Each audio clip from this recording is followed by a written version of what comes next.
Hello and welcome to sources classes. आज हम Indian engineering service की job profiles, career growth, salary structures and allowances के बारे में डिस्कशन करने वाले हैं।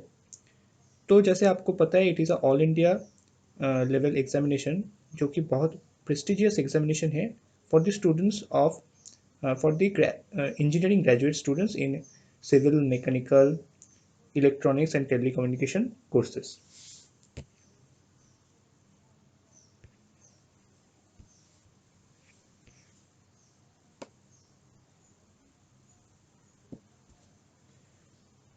तो आइए जान लेते हैं what are the list of organizations and cadres where the IAS officers can be posted।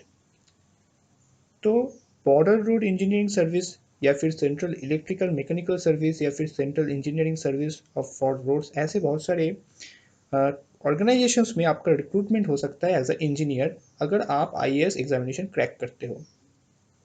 तो इसके अलावा भी आपका पोस्टिंग्स पावर इंजीनियरिंग सर्विस में, या फिर वाटर इंजीनियरिंग, या फिर डिफेंस सर्विस इंजीनियरिंग कोर्स में भी हो सकता है। इसके अलावा भी जैसे geological survey of India, Indian army, navy engineering service, ornament service in navy, तो ऐसे Indian ordnance factory, railway service, supply service and telecommunication service, ऐसे बहुत सारे जगहों में आपका रिक्रूटमेंट हो सकता है एज एन इंजीनियर।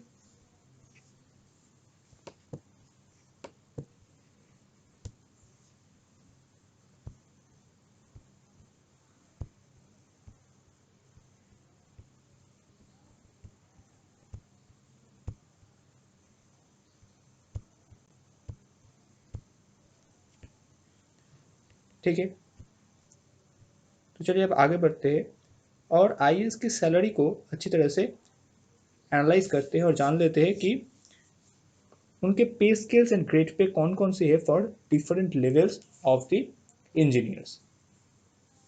तो पहले जो इनहैंड सैलरी था आईएएस ऑफिसर्स के लिए, इट इज़ मतलब आईएएस ऑफिसर्स के लिए जो इंजीनियरिंग सर्विस में है, आप ज़रूर कॉन्फ्यूज मत हो जाइए, क्योंकि एक इंडियन इकोनॉमिक सर्विस होता है और एक इंडियन इंजीनियरिंग सर्विस होता है। ये इंडियन इंजीनियरिंग सर्विस है, इसका इनहैंड सैलरी होता है 42,000, एंड पर सेवेंथ पे कमीशन आने के बाद इनका सैलरी बढ़कर 55,135 रुपीज़ हो चुका है।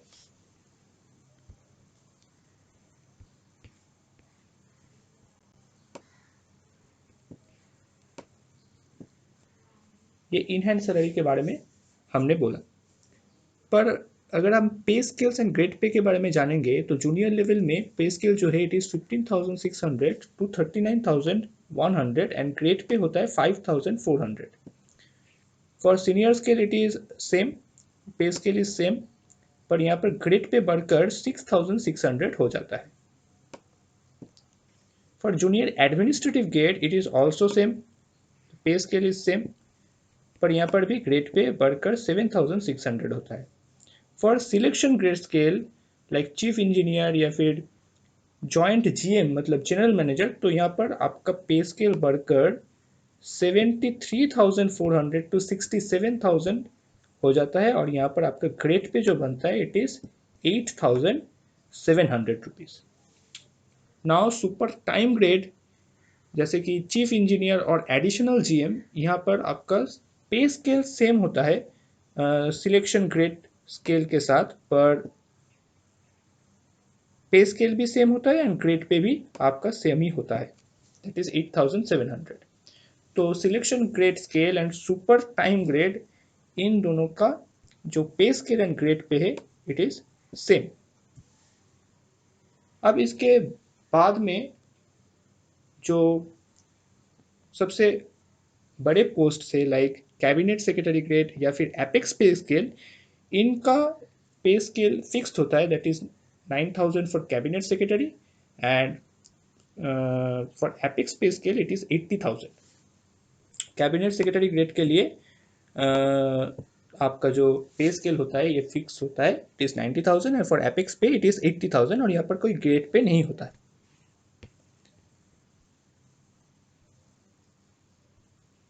Now we are going to discuss about the IAS salary at entry level for different cities. तो आपके सिटीज़ को मतलब जहाँ पे आपका पोस्टिंग हुआ है उस सिटीज़ के ऊपर डिपेंड करके आपका सैलरी कैसे डिफ़र करता है, इसके ऊपर अब हम डिस्कशन करेंगे। तो पहले जान लेते हैं हमारे देश में जितने सारे सिटीज़ हैं उनको गवर्नमेंट के स्कीम के वाइज 3 पोर्शंस में डिवाइड किया गया है। एक है मेट्रोपॉलिटन सिटीज़, दूसरा है metropolitan plus other big cities and the last one is villages and small cities.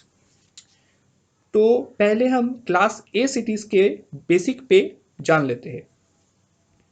Class A cities का जो बेसिक पे है इट इज़ 15,600। क्लास बी का भी सेम है एंड क्लास सी का भी सेम ही होता है। ग्रेड पे भी तीनों सिटीज़ के लिए सेम है, मतलब तीनों सिटीज़ के जो क्लस्टर्स है उनके लिए ग्रेड पे एंड बेसिक पे सेम होता है। यहाँ तक कि नेट बेसिक पे भी आपका सेम ही होता है, क्योंकि बेसिक पे और ग्रेड पे इक्वल है, तो इसके लिए आपका नेट बेसिक पे मतलब बेसिक पे प्लस ग्रेड पे ये भी सेम ही होगा। डियरनेस अलाउंस भी 125% ऑफ द बेसिक पे है फॉर द 3 सिटीज़। चेंजेस आते हैं HRA से, मतलब house rent allowances. It is 6,300, that is the 30% of the basic pay for class A cities, 20% of the basic pay, तो amount बनता है 4,200 for class B cities and for C cities it is 10% of the basic pay, मतलब आपका जो amount बनता है it is 2,100।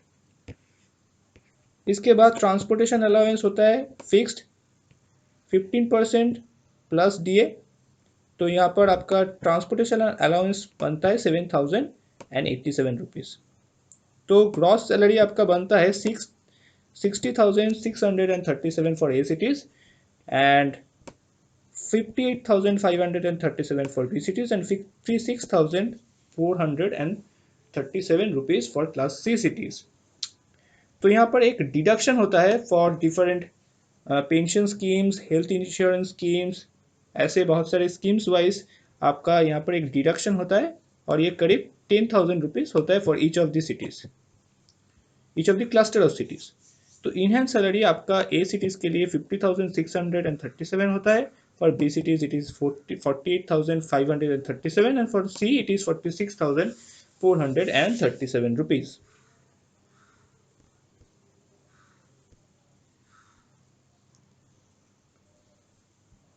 तो अब हम जानेंगे कि IAS सैलरी में डिडक्शन कौन कौन से स्कीम के लिए होता है। तो यहाँ पर 10% ग्रॉस पे का एक डिडक्शन होता है for provident fund. There is a deduction of 325 rupees under the central government employ group insurance.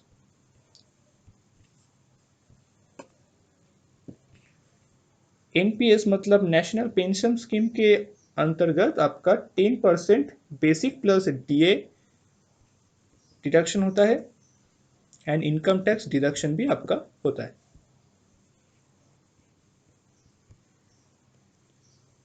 अब जानेंगे what are the allowances and benefits enjoyed by IAS officers.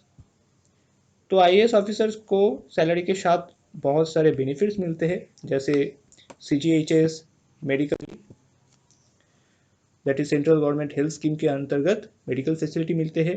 Dearness allowance तो मिलते ही है, डोमेस्टिक सर्वेंट भी मिलता है उनको, drivers, peon, personal assistant, provident funds, official vehicles, leave travel allowance, leave encashment, ऐसे बहुत सारे अलाउंसेस मिलते हैं और इनके साथ रेसिडेंशियल क्वार्टर्स या फिर HRA मतलब हाउस रेंट अलाउंस मिलते हैं।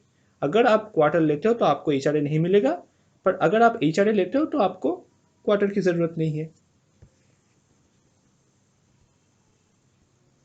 Now we are going to discuss about the promotion criteria.